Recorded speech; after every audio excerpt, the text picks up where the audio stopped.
Des airs d'un autre temps animent le vieux village. Châtillon-sur-Saône, dans la pointe sud-ouest des Vosges, est retourné dans son passé dimanche lors de la traditionnelle fête Renaissance. Impossible de passer à côté du combat d'épée.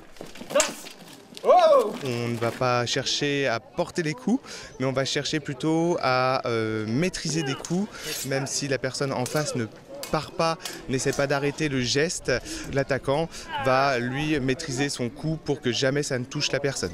Comme une exposition en plein air, la cité se dévoile chaque année depuis 22 ans, notamment sous les yeux des touristes. J'en ai entendu parler au camping où je passe les vacances. Je me suis dit que c'était parfait pour découvrir l'histoire de France. C'est un lieu qui est très beau, qui a été vraiment bien restauré. Et puis on s'est dit qu'on avait envie d'y voir une fête, le village un peu plus vivant. Toutes les recettes de l'événement servent à restaurer les maisons et organiser des animations culturelles.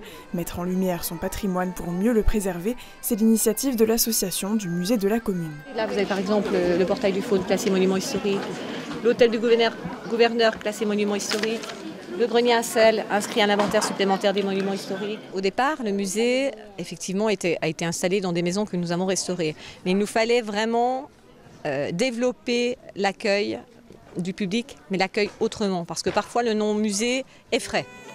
Une histoire incarnée par des troupes professionnelles originaires de la région et de Lyon. Ils accompagnent une trentaine de bénévoles. J'aime bien faire la couture.